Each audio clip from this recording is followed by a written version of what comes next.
Everyone, কেমন আছো তোমরা সবাই? আমি ভীষণ ভালো আছি, আশা করছি তোমরা ভীষণ ভালো আছো। এখন বাজে 10টা।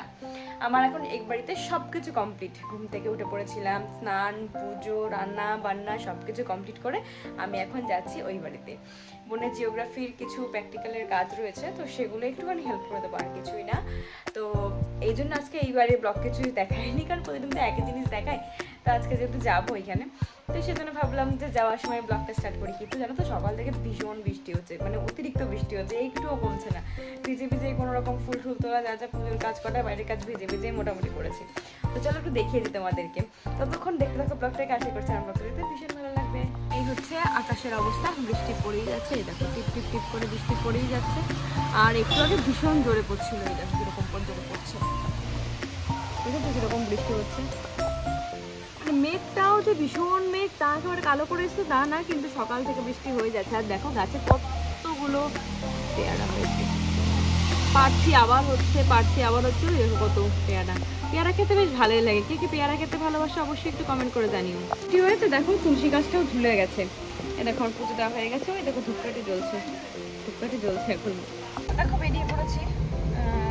আজকে মাথাটাও সেভাবে আসছেনি, কারণ গাড়িতে যাচ্ছি, কোনো সমস্যা নেই। কোনোরকম ড্রেসটা চেঞ্জ করেছি, দিয়ে এখন বেরিয়ে পড়েছি। বাইরে প্রচুর বৃষ্টি, এর জন্য গাড়ি নিয়ে গেলাম। যদি ভিজে গেলে আবার যদি ঠান্ডা লেগে যায়, আবার যদি সমস্যা হয়, তো মানে ওইটাকে ভীষণ ভয় পাই, ওই জন্য অ্যাভয়েড করতে চাই। তো সেই জন্য গাড়ি নিয়ে বেরিয়ে পড়লাম। আর যেহেতু কাছাকাছি, খুব একটা দূরে না, তো চলো এবার পৌঁছে গিয়ে তারপর দেখছি সবাইকে।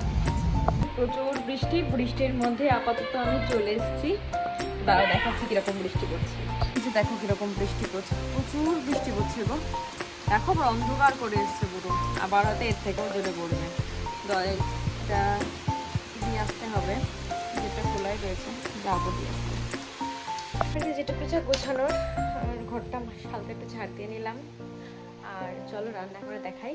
বাবা কি সবজি নিচ্ছে সেগুলো একটু ধুয়ে রেখেছিলাম, সবজি বলতে কি মাছটা। তো চলো দেখিয়ে আসি। এই যে দেখো বাটা মাছ এনেছে, বাটা মাছ ধুচ্ছিলাম এতক্ষণ ধরে, তাই ভাবলাম তোমাদের সঙ্গে একটু শেয়ার করে নিই। মাছ কাটাই ছিল, ধুয়ে এনেছে। চলো এটাকে জলটা ঝাড়িয়ে রেখে দেবো, মা যেটা করার করবে। দেখো মায়ের ডাল মনে হয় হাফ করে রেখেছে, তারপর পুজো করতে গেছে স্নান করে। বাদ বাকিটুকু হয়ে যাবে ডাল, আর হয়তো মাছের ঝোল এরকম কিছু করতে। বোন এখানে যার জন্য এসেছিলাম, জিওগ্রাফির প্র্যাকটিক্যাল কাজ করছে, এখানে লাইট টেস্ট করছে। আর এখানে বাইরে পড়ছে ভীষণ বৃষ্টির মধ্যে ঘরে বসে এগুলো করতে বেশ ভালোই লাগে। তো চলো ওদিকে আর কিরকম বৃষ্টি চলো তোমার দেখে নিয়ে আসি।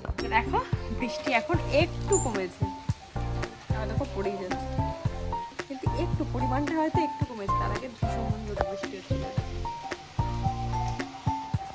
তারপর এখানে চলে এসেছিলাম দুপুরের খাওয়া দাওয়া করতে। মা আজকে আমার প্রিয় রান্না করেছিল কচুরলতি। আমি কচুরলতি খেতে খুব ভালোবাসি। শুধু কচুরলতিতে শেষ নয়, তোমাদেরকে মাছ দেখিয়েছিলাম, মা মাছের ঝোলও করেছে, ডালও করেছে। কিন্তু জানো তো, ডালটা আর খাইনি, কচুরলতি আর মাছের ঝোল দিয়ে আমি ভাত খেয়েছি। এ দুটো ভীষণ ভালো হয়েছিল খেতে। আর মায়ের হাতে রান্না সবসময় টেস্টি হয়। তারপরে সারাদিন আর তোমাদের সামনে আসতে পারিনি, ঘুমিয়ে পড়েছিলাম।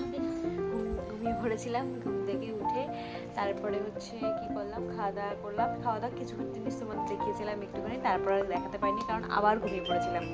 মা দিয়ে গেল ম্যাগি, এই যে আমার ম্যাগি, আর এটা হচ্ছে বোনের জন্য দিয়ে গেল। তো চলো এবার ম্যাগিটা একটু খেয়ে নিই।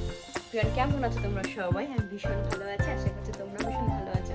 শ্রাবণের গল্পে আরেকটি ব্লগে তোমাদের সবাইকে স্বাগত জানাচ্ছি। কিন্তু কালকের ব্লগটা আমি শেষ করতে পারিনি, তাই ভাবলাম কালকের আর আজকের মিলিয়ে একসাথে ব্লগটা তোমাদের দিয়ে দেবো। কারণ কালকে শেষ করতে পারিনি, শরীরটা ভীষণ খারাপ হয়ে গেছিলো, ঘুম পাচ্ছিলো, তো সেজন্য শেষ করতে পারিনি। আজকে এখন বাজে 12টা, এখন থেকে ব্লগটা স্টার্ট করছি। তো চলো দেখতে থাকো আজকের দিনটাকে কী করি। এইভাবে জামা কাপড় রয়েছে, কারণ বৃষ্টি এখনও কমেনি। আর এই দেখো সকালেও বৃষ্টি হয়ে গেছে, আর এখন আকাশটা হালকা হালকা মেঘলা রয়েছে, জানি না কবে বৃষ্টি কমবে। আর এটাকে ঘর মুছবো বলে রেখেছি, মোটামুটি বিছনাটা আমি এদিকে তুলে ফেলেছি। এখন যে কাজটা করব সেটা হচ্ছে, চলো বলছি। আমি খেয়েছিলাম, খাওয়া দাওয়া করেছিলাম, আজকে গুরু পূর্ণিমা, মা আজকে খাবে না, তাই মা পুজো দিচ্ছে। আর এই যে এই বাসনগুলো খেয়ে দিয়ে রাখা হয়েছিল, চলো এগুলো এখন মেজেই রেখে দিয়ে তারপরে বাদ বাকি যা যা করছি দেখাচ্ছি। বাসন নেই, কিছু বাসন রেখে এসেছি, আর এই বাসনটা এখন ভূত করে দিয়ে আসি, তাহলে কি হবে জলটা শুকিয়ে যাবে। তো চলো এখন এইভাবে দিয়ে দিই, এখানে বাইরে যদি বৃষ্টি আসবে আবার এখানটায় রেখে দিই, শুকিয়ে গেলে নিয়ে যাওয়া হবে। তো দেখো মা এখানে পুজো দিতে চলে এসছে, আর মা আমাকে বলছিল আজকে যেহেতু গুরুবার মানে বৃহস্পতিবার, গুরু পূর্ণিমা একটু লক্ষ্মীর পায়ে ছাপ দিয়ে দিতে, আলপনা দিয়ে দিতে। তাই আমি দিয়ে দিয়েছিলাম আলপনা দিয়ে। কেমন হয়েছে অবশ্যই কিন্তু কমেন্ট করে জানিও। খড়গুলো মুছে নিয়েছি আর এই যে ফ্যান চালিয়ে দিয়েছি, তাহলে কি হবে খড়গুলো শুকিয়ে যাবে। আর আমি এখন যেটা করব সেটা হলো, আজকে যদি মা ভাত খাবে না, ময়দা রয়েছে, ময়দাটাকে মেখে নেব, তাহলে মা এসেই লুচি করে খেতে পারবে। তো চলো এটা মেখে নেওয়া যায়। এখন লবণ দিয়ে দিয়েছি আর এই যে চিনি দিয়ে দিয়েছি। এবার এটা একটু মেখে নিই, তারপরে দেবো হচ্ছে তেল।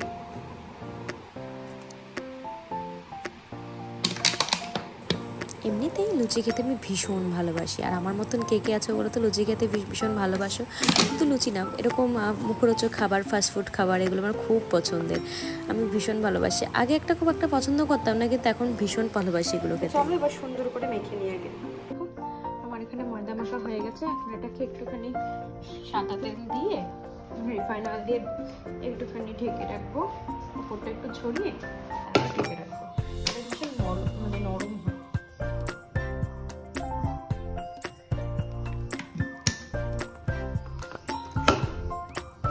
এটাকে ঢেকে রাখবো, ঢেকে রেখে তারপরে যখন আবার খাওয়া হবে তখন